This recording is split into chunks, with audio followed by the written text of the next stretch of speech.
Welcome to this explainer. If you share your life with a parent, you know firsthand just how incredibly smart and honestly sensitive these animals really are. Today, we have one very specific goal. We are going to completely optimize your parrot's physical and psychological well-being. We're going to break down exactly how to design a space that supports their natural instincts, keeps them physically healthy, and engages those highly active minds. So, here's our game plan for today. First, we're rethinking the parrot cage entirely. Then, we'll dive into the 4-3-2-1 perch formula, followed by avoiding the dowel danger, perfecting cage placement, and finally, we'll wrap up with the 3-3-3 lifestyle rule. Let's get right into it. Section 1. Rethinking the parrot cage, a paradigm shift. Before we get into any rules, we really need to challenge the preconceived notion that a cage is just a holding pen for when you're out of the house. The cage is not a container. It is an environment. In reality, your bird's cage is the absolute foundation of their everyday life. It dictates their baseline stress levels, their sense of security, and their physical health. If their setup creates daily friction, well, your bird's behavior is ultimately going to carry the cost of that. Moving on to Section 2, the 4-3-2-1 perch formula, or as it's sometimes called, avian pedology. We really have to remember that a bird is on its feet 24 hours a day, 7 days a week. The surfaces they stand on absolutely must provide varied tactile feedback and anatomical support. And that whole system starts right here, with the number 4. Your setup requires at least 4 different perch diameters. Now, you might be wondering, why 4? Well, because it forces the joints and toes to constantly get a healthy, varied workout. Different diameters require different grips, which constantly changes the pressure points on the bottom of their foot.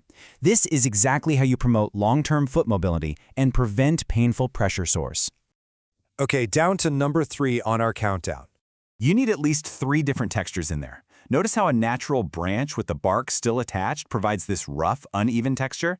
That is absolutely perfect. So alongside that natural wood with the bark, you should be incorporating soft rope perches and smooth wood without bark. Having this kind of variety basically mimics the dynamic environment of a wild forest canopy right inside your living room. Which brings us to number 2. This is where we get to add some dynamic movement to the mix. You need at least 2 action perches. I'm talking about items like a colorful rope spiral, which is often called a boing, or a swinging wooden ladder. Action perches like these, and standard swings too, aren't just toys for them to chew on. They actually require the bird to engage their core and adjust their grip as the perch physically moves under them. It encourages this great, light, continuous exercise and massively improves their balance. And finally, number 1. One flat perch. This is just a solid platform that allows the bird to put its foot completely flat. Just think about it. If you were gripping a bar all day and all night, your hands would cramp up, right? A flat platform gives your bird's feet a complete rest from gripping, offering some absolutely crucial joint relief. All right, Section 3, avoiding the dowel danger. The truth about standard setups. So when you buy a new cage, it almost always comes with these standard, perfectly smooth wooden dowel rods. And look, while one single dowel isn't inherently evil, a cage that only offers dowels causes some serious, painful long-term issues. Standard smooth dowels force the bird to keep their feet in the exact same identical position at all times. Plus, they're slick, meaning the bird actually has to grip unnaturally hard just to stay balanced. Over time, this leads directly to arthritis, open sores, and real mobility issues. But by contrast, the enriched 4-3-2-1 setup we just built actively promotes joint and tendon health. Section 4. Perfecting cage placement. Designing for security. Okay, so we've optimized the inside of the cage, but where that cage actually sits in your room is vital. Why? Because parrots are prey animals. The key concept you need to know here is visual shelter. Visual shelter simply means providing a protected backing, like pushing the cage against a solid wall. A parrot placed right in the center of a busy room or directly in a huge window is forced to constantly monitor 360 degrees for predators. That is exhausting, and it causes extreme chronic stress. By just placing the cage against a wall, you dramatically reduce the amount of visual work they have to do just to feel safe. Let's quickly run through our safe placement checklist. You definitely want the cage against a solid wall and completely away from drafty windows or heating vents, mainly because birds cannot regulate their temperature effectively if they're sitting in a draft. Next, and please listen, this is literally life or death, keep the cage out of the kitchen. Non-stick pans made with Teflon emit fumes when they're heated that are instantly fatal to a bird's hyper-efficient respiratory system. Finally, you want to locate the cage in a high-traffic but safe social area. Remember, they're flock animals. They want to be where the family is, just safely tucked against that wall. Which brings us to our final section, Section 5. The 333 Lifestyle Rule, Behavioral Environment. To really understand why this behavioral routine matters so much, you have to understand who you're dealing with. Parrots possess the emotional complexity of a 3-year-old human and the problem-solving intelligence of an 8-year-old.